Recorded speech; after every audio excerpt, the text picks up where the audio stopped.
नमस्कार खबरां ਦੇ ਇਸ ਬੁਲੇਟਿਨ ਵਿੱਚ ਤੁਹਾਡਾ ਸਵਾਗਤ ਹੈ। ਮੈਂ ਹਾਂ ਤਰਨਜੀਤ ਕੌਰ। ਪਹਿਲਾਂ ਪੇਸ਼ ਨੇ ਚੁਣਵੀਆਂ ਖਬਰਾਂ। ਕੇਂਦਰੀ ਖੇਤੀ ਮੰਤਰੀ ਨਰਿੰਦਰ ਸਿੰਘ ਤੋਮਰ ਅਨੁਸਾਰ ਕਿਸਾਨਾਂ ਦੀ ਆਮਦਨੀ ਵਧਾਉਣ ਲਈ ਖੇਤੀ ਬਰਾਮਦ ਵਿੱਚ ਵਾਧੇ ਲਈ ਚੁੱਕੇ ਜਾ ਰਹੇ ਨੇ ਕਈ ਕਦਮ।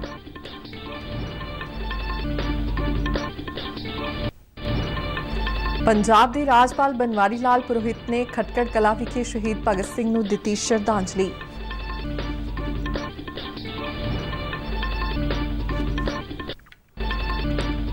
खेती कानून वापस लैण संबंधी बिल पास करन ते बीजेपी ने प्रधानमंत्री दा कीता धन्नवाद।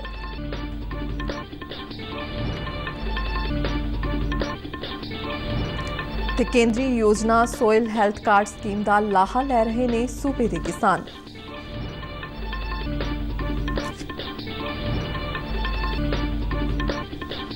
ते हुण खबरां विस्तार नाल। खेती ते किसान भलाई मंत्री नरिंਦਰ ਸਿੰਘ ਤੋਮਰ ने कहा है कि सरकार किसानों की आमदनी ਵਧਾਉਣ ਲਈ खेती बरामद ਵਿੱਚ ਵਾਧੇ ਸਮੇਤ कई कदम चुक रही है। उन्होंने कहा कि खेती बरामद नाल किसानों ਨੂੰ ਕੌਮਾਂਤਰੀ ਬਾਜ਼ਾਰ ਦਾ ਲਾਭ ਲੈਣ ਵਿੱਚ मदद मिल रही है, जिस नाल किसानों की आमदन ਵਿੱਚ वाधा हो रहा है। लोक सभा ਵਿੱਚ ਅੱਜ ਇੱਕ ਸਵਾਲ ਦੇ ਲਿਖਤੀ ਜਵਾਬ ਵਿੱਚ ਨਰਿੰਦਰ ਸਿੰਘ ਤੋਮਰ ਨੇ ਕਿਹਾ ਕਿ ਫਸਲ ਕਟਾਈ ਮਗਰੋਂ ਬੁਨਿਆਦੀ ਢਾਂਚੇ ਲਈ 1 ਲੱਖ ਕਰੋੜ ਰੁਪਏ ਦਾ ਕ੍ਰਿਸ਼ੀ ਬੁਨਿਆਦੀ ਢਾਂਚਾ ਫੰਡ ਸਥਾਪਿਤ ਕੀਤਾ ਗਿਆ ਹੈ। ਮਗਰੋਂ ਸੰਸਦ ਵਿੱਚ ਪੱਤਰਕਾਰਾਂ ਨਾਲ ਗੱਲਬਾਤ ਕਰਦਿਆਂ ਨਰਿੰਦਰ ਸਿੰਘ ਤੋਮਰ ਨੇ ਕਿਹਾ ਕਿ ਪ੍ਰਧਾਨ ਮੰਤਰੀ ਮੋਦੀ ਦੀ ਅਗਵਾਈ ਵਿੱਚ ਸਰਕਾਰ ਕਿਸਾਨਾਂ ਦੀ ਬਿਹਤਰੀ ਲਈ ਵਚਨਬੱਧ ਹੈ। देश इस बात का साक्षी है कि मोदी जी किसानों के प्रति और कृषि के प्रति प्रतिबद्ध हैं और रहेंगे। उनके 7 साल के कार्यकाल में जो ऐतिहासिक काम कृषि क्षेत्र को आगे बढ़ाने के लिए हुए वो पहले भी कभी भी कांग्रेस की सरकार के समय में नहीं हुए। ਕੇਂਦਰੀ ਸਿਹਤ ਮੰਤਰੀ ਮਨਸੁਖ ਮਾਂਡਵੀਆ ਨੇ ਕਿਹਾ ਹੈ ਕਿ ਭਾਰਤ ਵਿੱਚ ਅਜੇ ਤੱਕ ਕੋਰੋਨਾ ਦੇ ਨਵੇਂ ਰੂਪ ਓਮਿਕਰੋਨ ਵਾਇਰਸ ਦਾ ਕੋਈ ਵੀ ਕੇਸ ਨਹੀਂ ਪਾਇਆ ਗਿਆ। ਰਾਜ ਸਭਾ ਵਿੱਚ ਪ੍ਰਸ਼ਨ ਕਾਲ ਦੌਰਾਨ ਇੱਕ ਸਵਾਲ ਦੇ ਜਵਾਬ ਵਿੱਚ ਉਹਨਾਂ ਕਿਹਾ ਕਿ ਇਸ ਸਮੇਂ ਦੁਨੀਆ ਦੇ 14 ਮੁਲਕਾਂ ਵਿੱਚ ਓਮਿਕਰੋਨ ਵਾਇਰਸ ਦਾ ਪਤਾ ਲੱਗਾ ਹੈ, ਜਿਸ ਮਗਰੋਂ ਭਾਰਤ ਸਰਕਾਰ ਵੱਲੋਂ ਪੂਰੇ ਇਹਤਿਆਤ ਵਰਤੇ ਜਾ ਰਹੇ ਨੇ। ਉਹਨਾਂ ਦੱਸਿਆ ਕਿ ਸਿਹਤ ਮੰਤਰਾਲਾ ਨੇ ਇਸ ਸੰਬੰਧੀ ਐਡਵਾਈਜ਼ਰੀ ਵੀ ਜਾਰੀ ਕੀਤੀ ਹੈ। ਸਿਹਤ ਮੰਤਰੀ ਨੇ ਕਿਹਾ ਕਿ ਓਮਿਕਰੋਨ ਦੀ ਸਥਿਤੀ ਨਾਲ ਨਜਿੱਠਣ ਲਈ ਭਾਰਤ ਕੋਲ ਸਾਰੇ ਸਾਧਨ ਉਪਲਬਧ ਨੇ।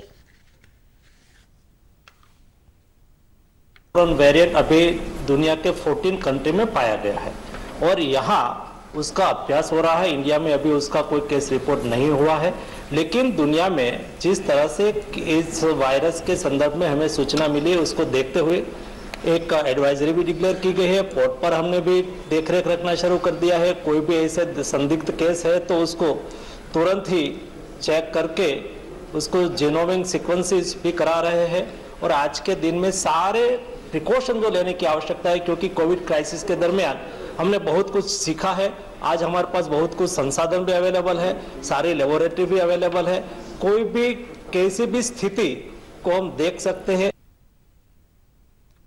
ਇੱਕ ਹੋਰ ਸਵਾਲ ਦੇ ਜਵਾਬ ਵਿੱਚ ਮਨਸੁਖ ਮਾਂਡਵੀਆ ਨੇ ਕਿਹਾ ਕਿ ਭਾਰਤ ਵਿੱਚ ਟੀਬੀ ਨਾਲ ਜੁੜੇ ਮਾਮਲਿਆਂ ਤੇ ਨਜ਼ਰ ਰੱਖੀ ਜਾ ਰਹੀ ਹੈ ਅਤੇ ਦੇਸ਼ ਨੂੰ 2025 ਤੋਂ ਪਹਿਲਾਂ ਟੀਬੀ ਮੁਕਤ ਕਰਾਉਣ ਦਾ ਟੀਚਾ ਮਿੱਥਿਆ ਗਿਆ ਹੈ, ਜਿਸ ਵਾਸਤੇ ਵੱਡੇ ਪੱਧਰ ਤੇ ਮੁਹਿੰਮ ਚਲਾਈ ਜਾ ਰਹੀ ਹੈ। ਪੰਜਾਬ ਦੇ ਰਾਜਪਾਲ ਬਨਵਾਰੀ ਲਾਲ ਪੁਰੋਹਿਤ ਨੇ ਸ਼ਹੀਦ ਭਗਤ ਸਿੰਘ ਨੂੰ ਅੱਜ ਉਹਨਾਂ ਦੇ ਜੱਦੀ ਪਿੰਡ ਖਟਕੜ ਕਲਾਂ ਵਿਖੇ ਸ਼ਰਧਾਂਜਲੀ ਭੇਂਟ ਕੀਤੀ। ਉਹਨਾਂ ਅਜਾਇਬ ਘਰ ਦਾ ਦੌਰਾ ਕੀਤਾ ਤੇ ਉੱਥੇ ਵੱਖ-ਵੱਖ ਗੈਲਰੀਆਂ ਵੇਖੀਆਂ। ਉਹਨਾਂ ਕਿਹਾ ਕਿ 23 ਸਾਲ ਦੀ ਉਮਰ ਵਿੱਚ ਦੇਸ਼ ਲਈ ਆਪਣੀ ਜਾਨ ਵਾਰਨ ਵਾਲੇ ਮਹਾਨ ਆਜ਼ਾਦੀ ਘੁਲਾਟੀਏ ਸ਼ਹੀਦ ਭਗਤ ਸਿੰਘ ਦੀ ਸ਼ਹਾਦਤ ਤੇ ਅਸੀਂ ਸਾਰੇ ਹਮੇਸ਼ਾ ਰਿਣੀ ਰਹਾਂਗੇ। ਰਾਜਪਾਲ ਪੁਰੋਹਿਤ ਨੇ ਕਿਹਾ ਕਿ ਸ਼ਹੀਦ ਭਗਤ ਸਿੰਘ ਤੇ ਹੋਰਨਾਂ ਸ਼ਹੀਦਾਂ ਦਾ ਜੀਵਨ ਤੇ ਫਲਸਫਾ ਲੋਕਾਂ ਲਈ ਹਮੇਸ਼ਾ ਪ੍ਰੇਰਨਾ ਸਰੋਤ ਬਣਿਆ ਰਹੇਗਾ। ਇਸ ਮੌਕੇ ਸ਼ਹੀਦ ਭਗਤ ਸਿੰਘ ਨਗਰ ਜ਼ਿਲ੍ਹੇ ਦੇ ਅਧਿਕਾਰੀ ਵੀ ਮੌਜੂਦ ਸਨ। आज़ादी का अमृत महोत्सव ਨੂੰ ਸਮਰਪਿਤ आज़ादी का सफर तहत ਅਸੀਂ ਭਾਰਤ ਦੀ ਆਜ਼ਾਦੀ ਵਿੱਚ ਯੋਗਦਾਨ ਪਾਉਣ ਵਾਲੇ ਵੱਖ-ਵੱਖ ਮੰਨੀ ਪਰਮੰਨੀ ਅਤੇ ਗੁਮਨਾਮ ਆਜ਼ਾਦੀ ਸੰਗਰਾਮੀਆਂ ਦੇ ਜੀਵਨ ਦੇ ਪਹਿਲੂਆਂ ਤੋਂ ਤੁਹਾਨੂੰ ਜਾਣੂ ਕਰਵਾਉਂਦੇ ਹਾਂ। ਇਸ ਤੋਂ ਇਲਾਵਾ ਆਜ਼ਾਦੀ ਦੇ ਸੰਘਰਸ਼ ਨਾਲ ਜੁੜੀਆਂ ਹੋਰ ਗਤੀਵਿਧੀਆਂ ਬਾਰੇ ਵੀ ਦੱਸਦੇ ਹਾਂ। ਅੱਜ ਦੀ ਕੜੀ ਵਿੱਚ ਅਸੀਂ ਤੁਹਾਨੂੰ ਦੇਸ਼ ਭਗਤ ਪਜਹਸੀ ਰਾਜਾ, ਸੁਤੰਤਰਤਾ ਸੈਨਾਨੀ ਤੇ ਕ੍ਰਾਂਤੀਕਾਰੀ ਗੇਂਦਾ ਲਾਲ ਦੀਕਸ਼ਿਤ ਅਤੇ ਰਮੇਸ਼ ਚੰਦਰ ਦੱਤ ਬਾਰੇ ਜਾਣਕਾਰੀ ਦੇ ਰਹੇ ਹਾਂ। ਪੇਸ਼ ਹੈ ਇੱਕ ਰਿਪੋर्ट।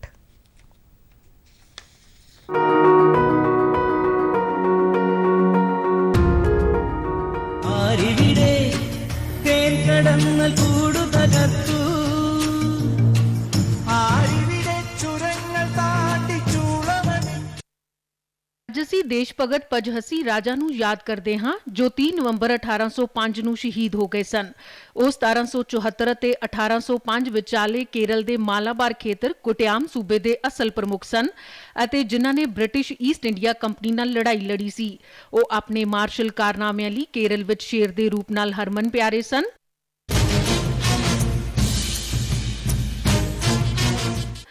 1792 ਚ ਈਸਟ ਇੰਡੀਆ ਕੰਪਨੀ ਨੇ ਕੋਟਿਆਮ ਖੇਤਰ ਤੇ ਕੰਟਰੋਲ ਕਰ ਲਿਆ ਸੀ ਅਤੇ ਪਜਹਸੀ ਰਾਜਾ ਦੇ ਸਿੰਘਾਸਨ ਦੇ ਦਾਅਵੇ ਨੂੰ ਦਰਕਿਨਾਰ ਕਰਦੇ ਹੋਏ ਉਹਨਾਂ ਦੇ ਚਾਚਾ ਵੀਰਾ ਵਰਮਾ ਨੂੰ ਕੋਟਿਆਮ ਦੇ ਰਾਜਾ ਦੇ ਰੂਪ ਚ ਨਿਯੁਕਤ ਕੀਤਾ ਸੀ। ਵੀਰਾ ਵਰਮਾ ਨੇ ਕੰਪਨੀ ਦੇ ਅਧਿਕਾਰੀਆਂ ਵੱਲੋਂ ਨਿਰਧਾਰਿਤ ਮਾਲੀਆ ਉਦੇਸ਼ਾਂ ਨੂੰ ਪੂਰਾ ਕਰਨ ਲਈ ਕਿਸਾਨਾਂ ਤੇ ਬਹੁਤ ਜ਼ਿਆਦਾ ਕਰ ਲਗਾਇਆ। ਹਮੇਸ਼ਾ ਹੀ ਕੰਪਨੀ ਦੇ ਸ਼ਾਸਨ ਦੇ ਵਿਰੋਧੀ ਰਹੇ ਪਜਹਸੀ ਰਾਜਾ ਨੇ 1793 ਚ ਇਸ ਆਰਥਿਕ ਸ਼ੋਸ਼ਣ ਦੇ ਖਿਲਾਫ ਕਿਸਾਨ ਜੰਗ ਵਿਰੋਧ ਦੀ ਅਗਵਾਈ ਕੀਤੀ। 1796 ਚ ਕੰਪਨੀ ਨੇ ਉਹਨਾਂ ਨੂੰ ਗ੍ਰਿਫਤਾਰ ਕਰਨ ਦੀ ਕੋਸ਼ਿਸ਼ ਕੀਤੀ ਪਰੰਤੂ ਉਹਨਾਂ ਨੇ ਗੁਰੀਲਾ ਯੁੱਧ ਸ਼ੁਰੂ ਕਰ ਦਿੱਤਾ ਜਿਸ ਨਾਲ 1797 ਚ ਅੰਗਰੇਜ਼ਾਂ ਨੂੰ ਸ਼ਾਂਤੀ ਲਈ ਮਜਬੂਰ ਹੋਣਾ ਪਿਆ। ਹਾਲਾਂਕਿ ਵਾਇਨਾਡ ਦੇ ਬਾਰੇ ਚ ਵਿਵਾਦ ਤੇ ਸਨ 1800 ਚ ਫਿਰ ਤੋਂ ਸੰਘਰਸ਼ ਕੀਤਾ ਗਿਆ ਸੀ। ਪਜਹਸੀ ਰਾਜਾ ਨੂੰ ਵਾਇਨਾਡ ਦੇ ਜੰਗਲ ਵਿੱਚ ਸ਼ਰਨ ਲੈਣ ਲਈ ਮਜਬੂਰ ਹੋਣਾ ਪਿਆ। ਉੱਥੇ ਉਹਨਾਂ ਨੇ ਕੁਰੀਚੀਆ ਜਨਜਾਤੀਆਂ ਨੂੰ ਸੰਗਠਿਤ ਕੀਤਾ ਤੇ ਗੁਰੀਲਾ ਯੁੱਧ ਕਰਕੇ ਬ੍ਰਿਟਿਸ਼ ਫੌਜ ਨੂੰ ਮੁਸ਼ਕਿਲ ਵਿੱਚ ਪਾ ਦਿੱਤਾ।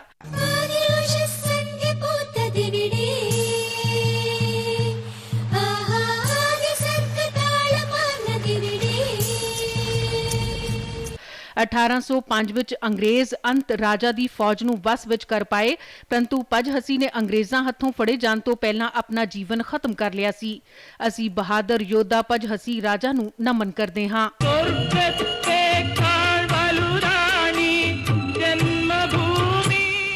एक से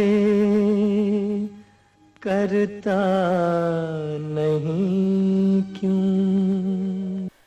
ਅੱਜ ਅਸੀਂ ਸੁਤੰਤਰਤਾ ਸੈਨਾਨੀ ਤੇ ਕ੍ਰਾਂਤੀਕਾਰੀ ਗੇਂਦਾ ਲਾਲ ਦੀਕਸ਼ਿਤ ਨੂੰ ਵੀ ਯਾਦ ਕਰਦੇ ਹਾਂ ਜਿਨ੍ਹਾਂ ਦਾ ਜਨਮ 3 ਨਵੰਬਰ 1888 ਨੂੰ ਹੋਇਆ ਸੀ। ਮਹਾਨ ਕ੍ਰਾਂਤੀਕਾਰੀ ਰਾਮ ਪ੍ਰਸਾਦ ਬਿਸਮਿਲ ਨੇ ਹਿੰਦੀ ਪੱਤਰਿਕਾ ਪ੍ਰਭਾ ਚ ਗੇਂਦਾ ਲਾਲ ਦੀ ਜੀਵਨੀ ਲਿਖੀ ਸੀ। ਉੱਤਰ ਪ੍ਰਦੇਸ਼ ਵਿੱਚ ਜਨਮੇ ਗੇਂਦਾ ਲਾਲ ਪੇਸ਼ੇ ਤੋਂ ਅਧਿਆਪਕ ਸਨ। ਜਦੋਂ ਲਾਰਡ ਕਰਜ਼ਨ ਨੇ ਬੰਗਾਲ ਦੀ ਵੰਡ ਦਾ ਹੁਕਮ ਦਿੱਤਾ ਤਾਂ ਪੂਰੇ ਦੇਸ਼ ਵਿੱਚ ਸਵਦੇਸ਼ੀ ਅੰਦੋਲਨ ਸ਼ੁਰੂ ਹੋ ਗਿਆ। ਬਾਲ ਗੰਗਾਧਰ ਤਿਲਕ ਦੀਆਂ ਲਿਖਤਾਂ ਤੋਂ ਪ੍ਰੇਰਿਤ ਹੋ ਕੇ ਗੇਂਦਾ ਲਾਲ ਨੇ ਨੌਕਰੀ ਤੋਂ ਛੁੱਟੀ ਲੈ ਲਈ ਅਤੇ ਨੌਜਵਾਨਾਂ ਨੂੰ ਸੁਤੰਤਰਤਾ ਅੰਦੋਲਨ ਲਈ ਉਤਸ਼ਾਹਿਤ ਕਰਨ ਵਾਸਤੇ ਨੇੜੇ ਦੀ ਰਿਆਸਤ ਗਵਾਲੀਅਰ ਚਲੇ ਗਏ। ਉੱਥੇ ਉਹਨਾਂ ਨੇ ਸ਼ਿਵਾਜੀ ਸਮਿਤੀ ਦੀ ਸਥਾਪਨਾ ਕੀਤੀ। ਗੇਂਦਾ ਲਾਲ ਨੇ ਬ੍ਰਿਟਿਸ਼ ਸੈਨਾ ਖਿਲਾਫ ਗੁਰੀਲਾ ਯੁੱਧ ਸ਼ੁਰੂ ਕਰ ਦਿੱਤਾ। ਉਹਨਾਂ ਨੇ ਰਾਮ ਪ੍ਰਸਾਦ ਬਿਸਮਿਲ ਨੂੰ ਸਰਗਰਮ ਰੂਪ ਚ ਸਹਿਯੋਗ ਦਿੱਤਾ ਅਤੇ ਉੱਤਰ ਪ੍ਰਦੇਸ਼ ਦੇ ਸ਼ਾਹਜਹਾਨਪੁਰ ਸ਼ਹਿਰ ਵਿੱਚ ਬਿਸਮਿਲ ਦੇ ਸੰਗਠਨ ਮਾਤਰ ਵੇਦੀ ਦੇ ਸੰਚਾਲਨ ਅਤੇ ਵਿਸਤਾਰ ਲਈ ਮਦਦ ਕੀਤੀ। वक्त आने पर बता देंगे तुझे ओ आसमां। हम अभी से क्या बताएं क्या हमारे दिल में है। ਗੇਂਦਾ ਲਾਲ ਨੂੰ 1918 ਵਿੱਚ ਮੈਨਪੁਰੀ ਸਾਜ਼ਿਸ਼ ਵਿੱਚ ਸ਼ਾਮਲ ਹੋਣ ਦੇ ਦੋਸ਼ ਵਿੱਚ ਗ੍ਰਿਫਤਾਰ ਕਰ ਲਿਆ ਗਿਆ ਸੀ ਤੇ ਪਹਿਲਾਂ ਆਗਰਾ ਕਿਲੇ ਤੇ ਬਾਅਦ ਵਿੱਚ ਮੈਨਪੁਰੀ 'ਚ ਕੈਦ ਕੀਤਾ ਗਿਆ ਸੀ। ਉਹ ਜੇਲ੍ਹ ਤੋਂ ਭੱਜਣ ਵਿੱਚ ਸਫਲ ਰਹੇ ਪਰੰਤੂ ਤਪਦਿਕ ਤੋਂ ਪੀੜਿਤ ਹੋਣ ਦੇ ਬਾਅਦ 21 ਦਸੰਬਰ 1920 ਨੂੰ ਦਿੱਲੀ ਦੇ ਇੱਕ ਹਸਪਤਾਲ ਵਿੱਚ ਉਹਨਾਂ ਦਾ ਦੇਹਾਂਤ ਹੋ ਗਿਆ। ਅਸੀਂ ਇਸ ਮਹਾਨ ਕ੍ਰਾਂਤੀਕਾਰੀ ਨੂੰ ਸਲਾਮ ਕਰਦੇ ਹਾਂ।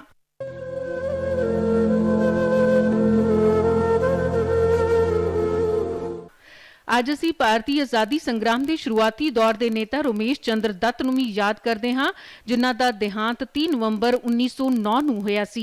ਦੱਤ ਇੱਕ ਉਦਾਰਵਾਦੀ ਸਨ ਪਰੰਤੂ ਕਿਹਾ ਜਾਂਦਾ ਹੈ ਕਿ ਬ੍ਰਿਟਿਸ਼ ਸਰਕਾਰ ਦੀਆਂ ਆਰਥਿਕ ਨੀਤੀਆਂ ਦੀ ਆਲੋਚਨਾ ਦੇ ਜ਼ਰੀਏ ਆਜ਼ਾਦੀ ਸੰਗਰਾਮ ਨੂੰ ਅੱਗੇ ਵਧਾਉਣ ਲਈ ਮਹੱਤਵਪੂਰਨ ਯੋਗਦਾਨ ਦਿੱਤਾ। ਸੁਰਿੰਦਰ ਨਾਥ ਟੈਗੋਰ ਦੇ ਬਾਅਦ ICS ਪ੍ਰੀਖਿਆ ਪਾਸ ਕਰਨ ਵਾਲੇ ਦੂਜੇ ਭਾਰਤੀ ਰਮੇਸ਼ ਚੰਦਰ ਦੱਤ ਸਨ। ਰਮੇਸ਼ ਚੰਦਰ ਦੱਤ ਨੇ ਪ੍ਰਸ਼ਾਸਨ ਦੀਆਂ ਸਾਰੀਆਂ ਸ਼ਾਖਾਵਾਂ 'ਚ ਭਾਰਤੀਆਂ ਦੀ ਵਧੇਰੇ ਭਾਗੀਦਾਰੀ ਦਾ ਸੁਝਾਅ ਦਿੱਤਾ। ਉਹਨਾਂ ਨੇ ਇੰਗਲੈਂਡ ਵਿੱਚ ਭਾਰਤ ਦੇ ਪੱਖ ਵਿੱਚ ਰਾਏ ਬਣਾਉਣ ਲਈ ਨੌਕਰੀ ਤੋਂ ਅਸਤੀਫਾ ਦੇ ਦਿੱਤਾ। ਦੱਤ ਨੇ ਆਪਣੇ 3 ਪ੍ਰਕਾਸ਼ਨਾਂ 'ਚ ਭਾਰਤ ਵਿੱਚ ਬ੍ਰਿਟਿਸ਼ ਬਸਤੀਵਾਦੀ ਸ਼ਾਸਨ ਦੇ ਆਰਥਿਕ ਪ੍ਰਭਾਵਾਂ ਤੇ ਚਰਚਾ ਕੀਤੀ ਸੀ। ਦੱਤ ਨੇ 1899 'ਚ ਭਾਰਤੀ ਰਾਸ਼ਟਰੀ ਕਾਂਗਰਸ ਅਧਿਵੇਸ਼ਨ ਦੀ ਪ੍ਰਧਾਨਗੀ ਕੀਤੀ। ਅਸੀਂ ਇਸ ਮਹਾਨ ਭਾਰਤੀ ਨੂੰ ਨਮਨ ਕਰਦੇ ਹਾਂ।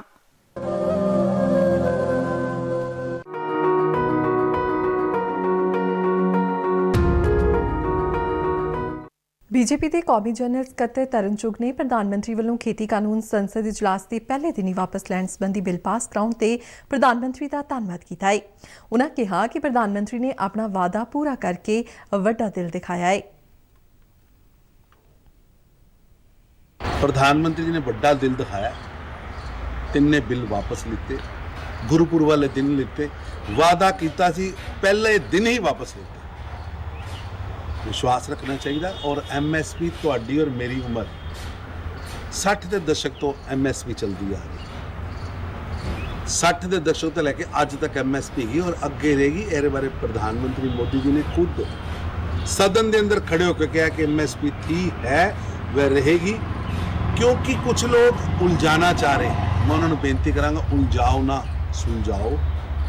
ਹੁਣ ਦੇਸ਼ ਦੇ ਬੇਟਿਆਂ ਦਾ ਕੰਮ ਖੇਤਾਂ 'ਚ ਜਾ ਕੇ ਕਿਸਾਨੀ ਕਰਨਾ, ਖੇਤੀ ਕਰਨਾ।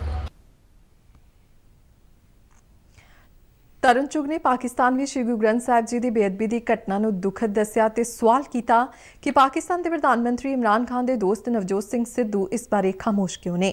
ਉਨ੍ਹਾਂ ਕਿਹਾ ਕਿ ਪਾਕਿਸਤਾਨ ਵਿੱਚ ਸਿੱਖ, ਹਿੰਦੂ, ਈਸਾਈ, ਜੈਨ ਅਤੇ ਬੁੱਧ ਘੱਟ ਗਿਣਤੀਆਂ ਦੀ ਸੁਰੱਖਿਆ ਯਕੀਨੀ ਹੋਣੀ ਚਾਹੀਦੀ ਹੈ। ਪੰਜਾਬ ਸਰਕਾਰ ਵੱਲੋਂ ਫਸਲਾਂ ਦੀ ਰਹਿੰਦ ਖੂੰਹਦ ਦੀ ਸਾਂਭ ਸੰਭਾਲ ਲਈ ਕਿਸਾਨਾਂ ਨੂੰ 29,337 ਖੇਤੀ ਸੰਦਾਂ ਤੇ 342 ਕਰੋੜ ਰੁਪਏ ਦੀ ਸਬਸਿਡੀ ਦਿੱਤੀ ਜਾਵੇਗੀ। ਖੇਤੀਬਾੜੀ ਮੰਤਰੀ ਰਣਦੀਪ ਸਿੰਘ ਨਾਭਾ ਨੇ ਤਰਨਤਾਰਨ ਦੇ ਪਿੰਡ ਰੈਸ਼ਿਆਣਾ ਵਿਖੇ ਹੋਏ ਇੱਕ ਸਮਾਗਮ ਦੌਰਾਨ ਇਹ ਜਾਣਕਾਰੀ ਦਿੱਤੀ ਅਤੇ ਕਿਹਾ ਕਿ ਕਿਸਾਨ ਆਉਣ ਵਾਲੀਆਂ ਪੀੜ੍ਹੀਆਂ ਦੇ ਭਵਿੱਖ ਨੂੰ ਸੁਰੱਖਿਅਤ ਰੱਖਣ ਲਈ ਝੋਨੇ ਦੀ ਪਰਾਲੀ ਅਤੇ ਰਹਿੰਦ ਖੂੰਹਦ ਨੂੰ ਅੱਗ ਨਾ ਲਗਾਉਣ। ਕੇਂਦਰ ਸਰਕਾਰ ਵੱਲੋਂ ਕਿਸਾਨਾਂ ਲਈ ਸ਼ੁਰੂ ਕੀਤੀ ਗਈ ਸੋਇਲ ਹੈਲਥ ਕਾਰਡ ਸਕੀਮ ਦਾ ਪੰਜਾਬ ਦੇ ਕਿਸਾਨ ਬੇਹੱਦ ਲਾਹਾ ਲੈ ਰਹੇ ਨੇ। ਇਸ ਸਕੀਮ ਦੀ ਮਦਦ ਨਾਲ ਉਹਨਾਂ ਦੀ ਆਮਦਨ ਵਿੱਚ ਵਾਧੇ ਦੇ ਨਾਲ-ਨਾਲ ਗੈਰ ਜ਼ਰੂਰੀ ਖਰਚੇ ਦੀ ਵੀ ਬਚਤ ਹੋਈ ਹੈ। ਫਸਲ ਦੀ ਜ਼ਰੂਰਤ ਅਨੁਸਾਰ ਖਾਦਾਂ ਦੀ ਵਰਤੋਂ ਨਾਲ ਚੰਗੀ ਸਿਹਤ ਦਾ ਲਾਭ ਮਿਲਿਆ ਹੈ। ਫਰੀਦਕੋਟ ਵਿੱਚ ਪਾਣੀ ਅਤੇ ਮਿੱਟੀ ਦੀ ਪਰਖ ਲੈਬ ਨੇ ਹੁਣ ਤੱਕ 28,000 ਤੋਂ ਵੱਧ ਸੈਂਪਲ ਟੈਸਟ ਕੀਤੇ ਨੇ। ਵੱਖ-ਵੱਖ ਕਿਸਾਨਾਂ ਨਾਲ ਗੱਲਬਾਤ ਕਰਨ ਤੇ ਉਹਨਾਂ ਨੇ ਦੱਸਿਆ ਕਿ ਉਹਨਾਂ ਲਈ ਇਹ ਸਕੀਮ ਕਿਵੇਂ ਲਾਭਦਾਇਕ ਸਾਬਤ ਹੋ ਰਹੀ ਹੈ। ਦੇ ਫਰੀਦਕੋਟ ਵਿੱਚ ਜਿਹੜੀ ਇਹ ਨਵੀਂ ਮਸ਼ੀਨ ਲੱਗੀ ਆ ਇਹਦੇ ਬਾਰੇ ਸਾਨੂੰ ਪਤਾ ਲੱਗਿਆ ਤੇ ਅਸੀਂ ਆਪਦੀ ਮਿੱਟੀ ਚੈੱਕ ਕਰਾਈ, ਜਿਹਦੇ ਤੋਂ ਸਾਨੂੰ ਪਤਾ ਲੱਗਿਆ ਕਿ ਸਾਡੇ ਖੇਤ ਦੇ ਵਿੱਚ ਜ਼ਿੰਕ ਦੀ ਘਾਟ ਹੈ ਤੇ ਅਸੀਂ ਉਹ ਜ਼ਿੰਕ ਜਿਹੜੀ ਸੀ ਵਾਹਨ ਦੇ ਵਿੱਚ ਉਹਦੀ ਜ਼ਿੰਕ ਦੀ ਪੂਰਤੀ ਕੀਤੀ ਤੇ ਐਤਕੀ ਸਾਡਾ ਵਧੀਆ ਝਾੜ ਰਿਹਾ। ਮੈਂ ਇਸ ਟਾਈਮ ਜਿਹੜੀ ਖੇਤੀ ਕਰ ਰਿਹਾ ਉਹ ਸੈਂਟਰ ਸਕੀਮ ਦੇ ਆਧਾਰ ਤੇ ਕਰ ਰਿਹਾ ਤੇ ਉਸ ਟਾਈਮ ਮਤਲਬ ਹਰ ਸਮੇਂ ਮੈਂ ਮਿੱਟੀ ਦੀ ਪਰਖ ਕਰਾਉਣਾ। ਮਿੱਟੀ ਦੀ ਪਰਖ ਕਰਾਉਣ ਯੋਗ ਮਤਲਬ ਇਸ ਸਾਨੂੰ ਤੱਤਾਂ ਦਾ ਪਤਾ ਲੱਗਦਾ ਰਹਿੰਦਾ। ਅਸੀਂ ਕਿ ਉਹ ਤੱਤ ਵਰਤੇ ਜਾਂਦੇ ਜਿਹੜੇ ਕਿ ਸਾਨੂੰ ਕ੍ਰਿਸ਼ੀ ਵਿਗਿਆਨ ਕੇਂਦਰ ਤੋਂ ਦੱਸੇ ਜਾਂਦੇ ਆ। ਇਸ ਕਰਕੇ ਅਸੀਂ ਬਹੁਤ ਵਧੀਆ ਮੁਨਾਫਾ ਲੈ ਰਹੇ ਹਾਂ ਤੇ ਵਧੀਆ ਆਪਦੀ ਕਮਾਈ ਕਰ ਰਹੇ ਹਾਂ। ਫਰੀਦਕੋਟ ਵਿੱਚ ਆਤਮਾ ਦੇ ਡਾਇਰੈਕਟਰ ਅਮਨ ਕੇਸ਼ਵ ਨੇ ਦੱਸਿਆ ਕਿ ਖੇਤੀ ਦਾ ਖਰਚਾ ਘਟਾਉਣ ਲਈ ਜਿਨ੍ਹਾਂ ਖਾਦਾਂ ਦੀ ਵਰਤੋਂ ਦੀ ਜ਼ਰੂਰਤ ਨਹੀਂ ਉਹਨਾਂ ਦੀ ਵਰਤੋਂ ਨਾ ਕੀਤੀ ਜਾਵੇ। ਇਸ ਲਈ ਕਿਸਾਨ ਸਰਕਾਰ ਦੀ ਸੋਇਲ ਹੈਲਥ ਕਾਰਡ ਦੀ ਸਕੀਮ ਦਾ ਫਾਇਦਾ ਲੈ ਰਹੇ ਨੇ।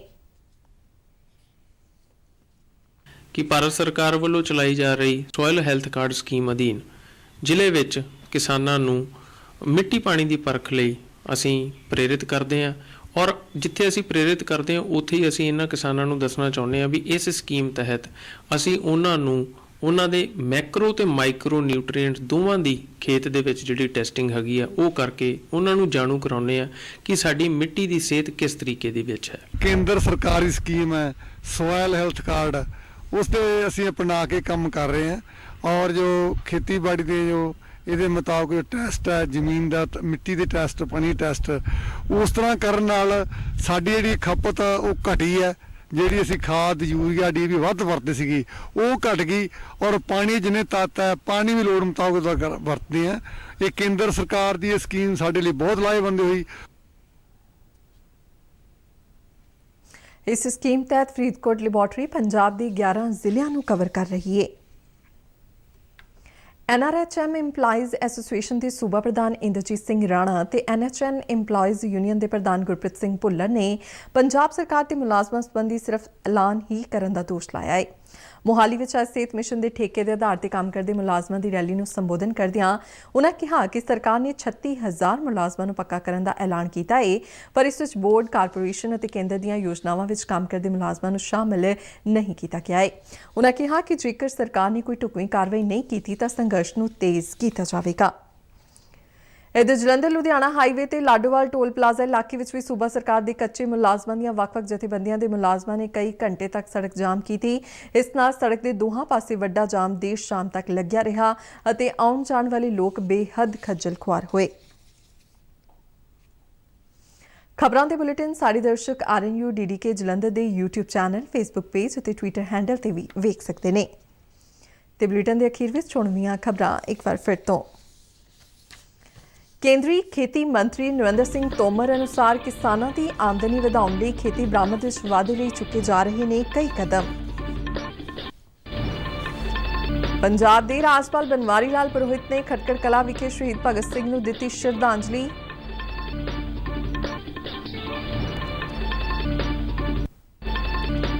ਖੇਤੀ ਕਾਨੂੰਨ ਵਾਪਸ ਲੈਣ ਸੰਬੰਧੀ ਬਿੱਲ ਪਾਸ ਕਰਨ ਤੇ ਬੀਜੇਪੀ ਨੇ ਪ੍ਰਧਾਨ ਮੰਤਰੀ ਦਾ ਕੀਤਾ ਧੰਨਵਾਦ। ਤੇ ਕੇਂਦਰੀ ਯੋਜਨਾ ਸੋਇਲ ਹੈਲਥ ਕਾਰਡ ਸਕੀਮ ਦਾ ਲਾਹਾ ਲੈ ਰਹੇ ਨੇ ਸੂਬੇ ਦੇ ਕਿਸਾਨ। ਇਸ ਦੇ ਨਾਲ ਹੀ ਖਬਰਾਂ ਦਾ ਬੁਲੇਟਿਨ ਖਤਮ ਹੁੰਦਾ ਹੈ। ਆਗਿਆ ਦਿਓ। ਨਮਸਕਾਰ।